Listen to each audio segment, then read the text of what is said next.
Good morning, all. Good morning. Welcome to the quick take. Fulham have beaten Leeds by 2 goals to 1, and it's back-to-back victories for Marco Silva's Fulham.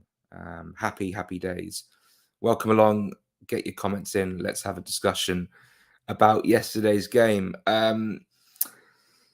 Really pleased. I'm really pleased because we've been on we were on a bad run, and we've come out of it with back-to-back wins against two teams who, albeit, are down there. But we've shown some real character, and I'm really pleased that we've managed to sort of get the season back on track a little bit after sort of being stuck on 39 for so long. Everyone was getting a little bit frustrated, but back-to-back wins, and deservedly so. Let's run through the game yesterday.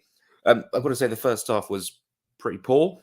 From a Fulham point of view, we didn't create a hell of a load of chances. Tosin's header, of course, was well saved, but it was offside. Pereira had a shot on target. He also blazed one over. Willian was good down the left. Robertson was good with his overlapping runs. And Bobby D got overread through the middle. We were trying to play that sort of specific pass through to him.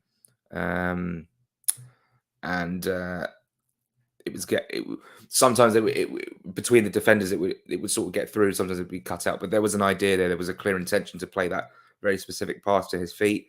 And in terms of Leeds in the first half, well, it's very different, isn't it? When you play an FA Cup game where it's more open, it just naturally is a more open game. They offered much more in that evening kickoff than they did yesterday. We'll talk about Leeds in a second as we get through the game. The Paulinho yellow card for me was very, very harsh. It was his first foul of the game. I think it's just a case of Paulinho attacks. He will get booked if he makes a wrong challenge. Slightly harsh, a bit annoying, but no consequences to that whatsoever. I think that's his 13th yellow of the season. It's a bit mad, but for now he'll be fine in terms of suspensions and stuff. And yeah, Leeds had. I'm trying to think of did they have a chance in the first half? I actually can't. They got in behind, didn't they? And Tussin made a very good clearance as the ball was flashed across the face of goal. But apart from that, they didn't really offer anything in the first half.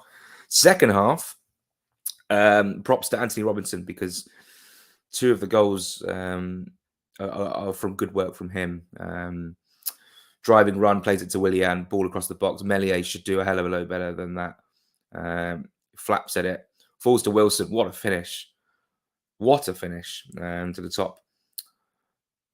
Well, the roof of the net, in off the bar, made that lovely net busting sound that you love to hear sometimes when balls hit the net like that. And that was 1-0. And was it deserved on the balance of play? Perhaps. I don't think it was the most electric performance you'll ever see from Fulham in the first half, or at least before the goal. But I think the goal actually kind of perked us up a bit and actually got us going through the motions a bit. Weston McKennie got booked in the first half. Woba then got booked as well, and Liam Cooper. They brought on Sinisterra and Bamford for Rodrigo and Aronson. Fulham and then made it 2-0. Sort of on the break as well. We broke away quite well, and Robinson's run, again, brilliant from him. Ball into the box, again, Meslier, don't know what he's doing. Again, flaps at it, and this time, palms it straight out. And Pereira could miss. I mean, it would have been extraordinary if he'd missed that. He was 3 or 4 yards out from goal, and he just smashed it home. And at 2-0, I was very, very pleased and comfortable. And I think then Leeds ramped it up a little bit and got the goal back. Of course, it was an own goal from Paulinho, a bit of a scramble. They committed a lot of men forward in that attacking phase, and managed to get the ball in the net. It was a bit lucky, to be fair, but they would have taken that. And the game got more nervous than it should have been, basically. 8 added minutes, they were piling it on. But even then, I think they left it too late. I don't think they overall deserved anything from the game. I thought Leeds were very, very poor, actually, coming off the defeat to Liverpool as well. But yeah, Fulham were good. We then brought on Carlos Vinicius for Bobby Digard over Reed. Lukic came on for Harrison Reed. Solomon came on for Wilson. Kearney came on for Pereira. And of course, Cabano came on for Willian right at the end as well. That was great to see. Of course, we hit the bar from a free kick, Pereira. And then again, Willian's free kick was brilliant. So Fulham could have had more in the game in terms of goals. But yeah, it was just a very pleasant afternoon. A nice early kickoff. The rest of the day is still there to sort of spend time with friends or family or whatever, and have a nice time. And the sun was all shining as well, so it was nice. And look, Fulham are up to 45 points now. Let's have a look at the table. Given Brentford drew as well, Fulham now 9th in the league, 6 points above Chelsea, having played the same amount of games. 5 points off Liverpool, who of course our game in hand is against. If we were to beat Villa, we'd go 2 points behind them, depending on what their result is in the week, Liverpool as well. And we go to Anfield maybe in touching distance of them. So yeah, I mean, it's funny how things can change after 2 games. 39 points, people were like, a bit underwhelmed in the context of the last few weeks. That's fine. But now I'm really impressed. The points tally is the highest we've ever had at this stage of the season, ever in a Premier League season. So yeah, very, very pleased. Anyone got anything to add? Let's get into some of the comments. We'll go in order of where they were commented. No one talked about the US tour. Wonder if the selection of Fulham replacing Leeds gave the lads a boost. Since the announcement, they are back on the rails. Are you meaning that in a good sense? I mean, like Fulham are back in form because since that was a couple of weeks ago that got announced, we've won since. Yeah, that's going to be a good tour. I'm looking forward to speaking about that in the summer. We're playing Brentford, Chelsea, and Villa, so that will be very, very fun. Big 45 points. Come on, you Whites. Fantastic stuff. Yeah, 45 points. And can we push up to, what was the record we've got? 52, is it?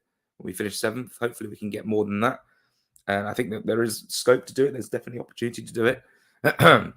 Happy for Pereira. He'd been looking rather flat for the last few games, but hopefully that goal picked up a bit. Yeah, and I thought he was really good yesterday. Quite lively. Wasn't the... I think the standout player on the pitch was Tosin Adarabioyo. I mean, Tosin's been a revelation since he's come back in the team. He won everything. He was good in his aerial duels, his good sprinting back as well, and he made a hell of a load of very important clearances, even the last second of the game when they had the corner. He was the one who actually got the ball away and it fell to Leeds. And of course, Leeds actually, hit the side netting Sinisterra. They forced Leno into a save as well. A couple of saves in the second half. They had a spell, but I don't think they were very impressive. I'll get into the Leeds point of view in just a second once we get through the comments. We've just done that one. Jack Stroudley, don't want to be that guy if we didn't plateau against West Ham and Bournemouth. We'd be right in the European run. Glad we're back on track, though. You're right. And we go through dips of form in a season, and these things do happen. I do wonder whether fans will look back on this season with what could have been.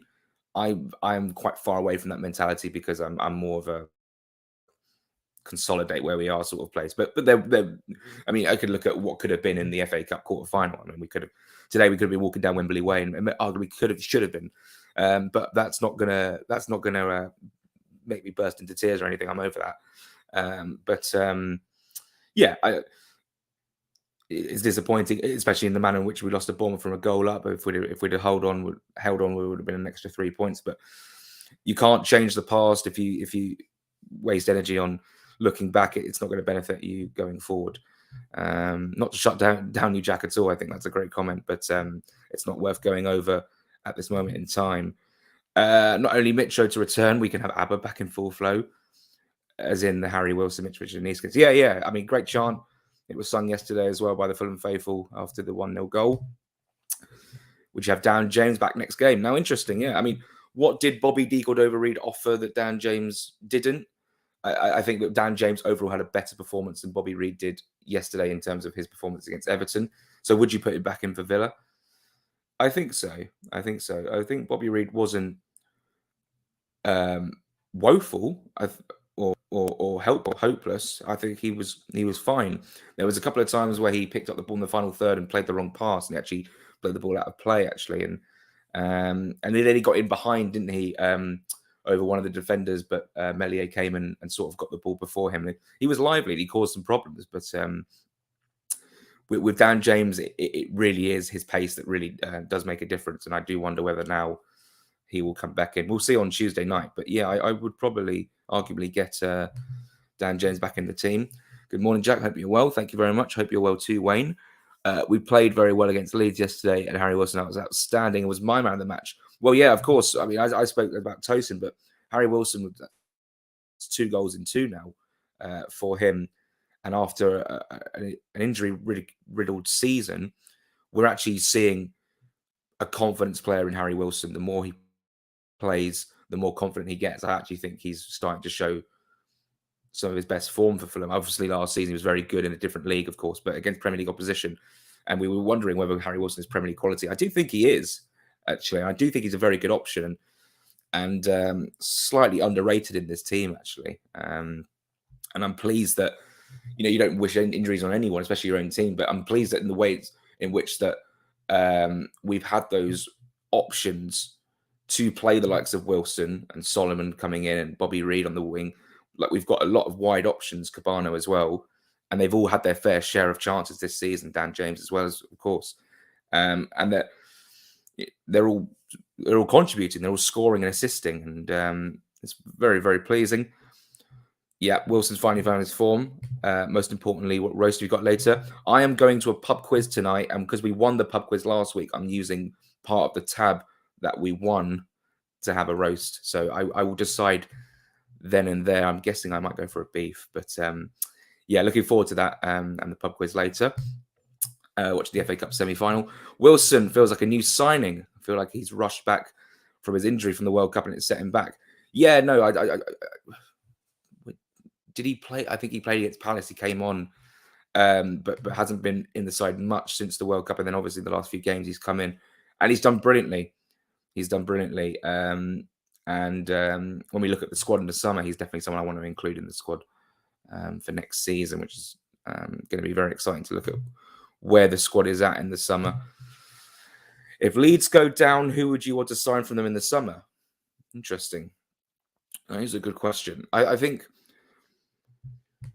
based on our squad, I don't necessarily think Tyler Adams.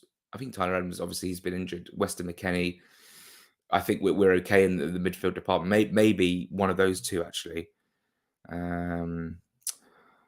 But Willie Gnonto looks pretty tricky. I quite like him. Sinistera looks pretty good. I wouldn't necessarily go to Leeds' team and be like, I think this player would be great for us, because I actually don't think that. I think they've got a good team for the level, and I think they should be doing better than they are. But there's not a standout for me, especially not Melier. He was very poor. Thoughts on Solomon's not starting? I think Solomon is actually more impactful off the bench. We saw that yesterday. He had a couple of tricky runs and looked dangerous, and he actually helped see out that very, very extended added time. Is Dan James straight back in the team? Maybe. I think yes. Against a Villa team, away from home, playing on the break, I would start Dan James because that's going to be a tough game. Anything more to say? Right. Well, Leeds fans went 1-0 down and they started singing about Marcelo Bielsa. They started singing about sacking the board and having a go at their owners and stuff. Quite toxic. The fight they showed compared to Everton last week was a little bit more apparent. Away from home, you have to be more cautious, especially after conceding 6 goals to Liverpool. You've got to approach the game in quite a cautious way. And I think that they defended okay, but once we got the first goal, they were slightly more open, as we've seen in trends from them earlier this season, or very recently from them this season. Do I think they'll stay up? The problem is, I think that teams like Leeds will stay up because teams below them are just not picking up points. Although Forest gave a good fight yesterday and Leicester won, and Southampton gave a terrific fight on Friday, and Everton drew as well. So I don't. It's very unpredictable. If I was a Leeds fan, I'd be very frustrated with that performance. I thought Hathi Gracia in this post-match came across quite nonchalant, and I don't think he came across to me as someone who hasn't quite grasped the situation that Leeds are in. Leeds journalists were asking about the competence of Melié's performance and whether they should start the likes of Joel Robles and why they didn't start Willy Gnonto when he said that he was ready to play on Thursday's press conference or Friday's press conference. And Hadi Gracia just said, "I'm the man who makes the decisions," and I think he made the wrong decision in not starting Willy Gnonto. Yeah, that's their issue. I'm sure if you want to look at all the Leeds channel, you should look at their channels because they obviously know a lot about their club than I do. But I wasn't disappointed in Leeds' performance because I wanted us to win, but I was surprised, not as surprised as I was about Everton's performance, but I was surprised that there was a lack of grit in that performance. And I actually think Fulham, again, for 2 weeks in a row, didn't really get out of second gear or third gear. I thought Willian was brilliant. Paulinho controlled midfield very well. Even when he was yellow carded, he was flying into tackles. I was thinking, just chill a little bit because we don't want you out for Aston Villa. Final comment, Aston Villa need to let us win as we got Gerrard sacked. That is true. The turning point of their season was definitely when Gerrard went and Emery came in, all thanks to us and our 3-0 win. That's going to be a great game at Villa Park if you're going up there. Enjoy it. I'll be up there as well, so it'll be fantastic. And yeah, that'll be it for today. Fulham have won again, and I have nothing to complain about. This is great. 13 wins this season, 12 defeats, 6 draws. It's brilliant. Marco Silva's done an amazing job with this team, and we're winning without Mitrovic as well, which is great, back to back. Thanks so much for watching. Come on, Fulham. We'll see you. I think a Jack and Joe show might drop on Wednesday as we review the Leeds game. Whether we're live or not will depend on the results, but I'm not going to make you any promises. So come on, Fulham. We'll see you Wednesday. Come on, Fulham.